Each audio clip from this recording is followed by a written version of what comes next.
नमस्कार मित्रों, मैं Vishal Singh BCom e learning में आपका स्वागत करते हैं।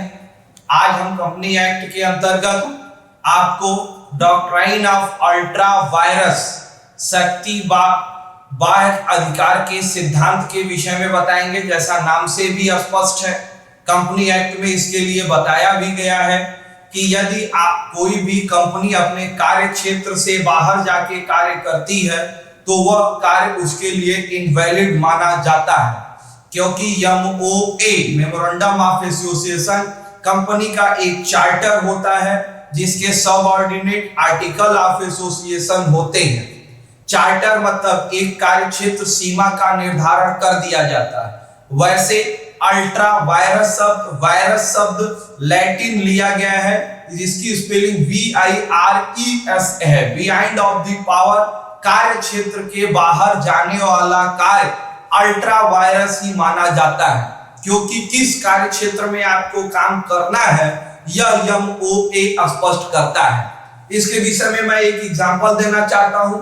एक डायरेक्टर कंपनी द्वारा यह एमओए में निर्धारण कर दिया गया कि एक संचालक 5 लाख रुपए तक की बारोइंग ले सकता है, लेकिन यह वो उस डायरेक्टर के द्वारा कंपनी से 7 लाख रुपए की बारोइंग ली गई जो एमओए के कार्य क्षेत्र से बाहर जाता है, तो वह यह 2 लाख रुपए जो उसने लिया है यह अल्ट्रा वायरस सिद्धांत के अंतर्गत कार्य करेगा।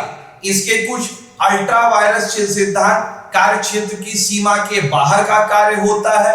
यदि इसमें कोई लॉस होती है तो इसके लिए कंपनी उत्तरदायी नहीं माना जाएगा। पर्सन जो जिसके लिए ज्यादा जाके कार्य किया है वह लायबिलिटीज मानी जाएगी। मैक्सिमम डायरेक्टर एमओए कार्य शक्ति और अधिकारों की क्रियाओं को बताता है और उस क्रिया को एकदम, क्योंकि बार बार मैंने बताया, मेरे पिछले वीडियो में आप जाके देख सकते हैं, एमओए का मैंने क्लास बताया, क्लास में स्पष्ट लिखा है MOA clear word and written, शब्द स्पष्ट और लिखित होने चाहिए, क्योंकि उसमें डबल शब्द या दो अर्थी शब्दों का प्रयोग नहीं होना चाहिए।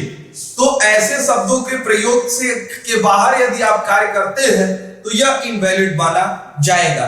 एमओए में आपकी पूरी एक बाउंड्री निर्धारित कर दी जाती है।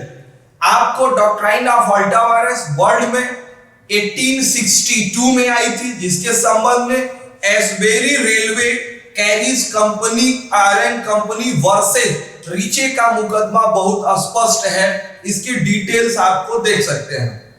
नेक्स्ट, भारत में अल्ट्रा वायरस 1866 को, जिसके अंतर्गत लक्ष्मी स्वामी मुदालियर वर्सेस LIC का मुकदमे में डॉक्ट्राइन ऑफ अल्ट्रा वायरस को स्पष्ट रूप से डिफाइन किया गया था। Effect of the ultra vires transaction, ultra vires के सौदों पर क्या प्रभाव है। फर्स्ट आपको बताएंगे injection, ultra vires is act in null and void, कार्य के बाहर किया गया कार्य टोटल अवैध माना जाता है। पर्सनल लायबिलिटी ऑफ डायरेक्टर, यदि डायरेक्टर अपने दायित्व के बाहर अगर जाके कार्य किया है तो उसके लिए कंपनी उत्तरदायित्व नहीं होगी, डायरेक्टर लायबिलिटी माना जाता है। Liability for breach of warranty authority, मैंने आपको बताया किसी भी कंपनी आर्टिफिशियल पर्सन होती है, लेकिन डायरेक्टर जो होता है कंपनी का एजेंट के रूप में काम करता है। तो जो भी एक्स्ट्रा वर्क अगर वो एमओए से बाहर जाता है तो उसके लिए लायबिलिटी उसे माना जाएगा। Ultra vires of the contract, MOA में कंपनी को यह दिया गया है कि वह कौन से अनुबंध कर सकता है, उसके क्या राइट है। यदि डायरेक्टर अपने राइट से हटके कोई भी कार्य करता है तो वह वैध माना नहीं जाएगा। नेक्स्ट है ultra vires as a borrowing, company nearest कितना बारोइंग ले सकती है, रिसीव कर सकती है, उसके रूल रेगुलेशन एमओ में दिए जाते हैं। उसके लिए वह कंपनी नहीं पर्सन लायबिलिटी मानी जाएगी। Ultra vires is lending, if A company given the ultra virus loan can recovered because debtor cannot take the company had power of lending। जो भी लोन लेने की लेंड्स की प्रक्रिया है उसकी पावर इसमें डिफाइंड किया जाता है MOA के अंदर। आज हमने आपको doctrine of the ultra virus अधिकार क्षेत्र बताया।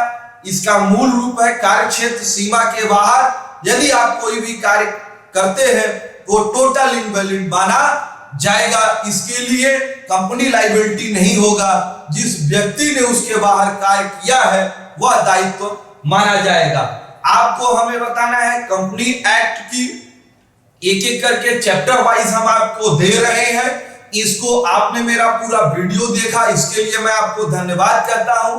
कंपनी के विषय में जानकारी आम सभी लोगों को होनी चाहिए। इसके लिए आपसे अनुरोध है कि आप मेरे वीडियो को ज्यादा से ज्यादा लाइक, सब्सक्राइब एंड शेयर करिए कि आप अपने नॉलेज को बढ़ा सके, चाहे ग्रेजुएशन में हो या आप एनी हाउ किसी भी कोर्स को करते हो। धन्यवाद।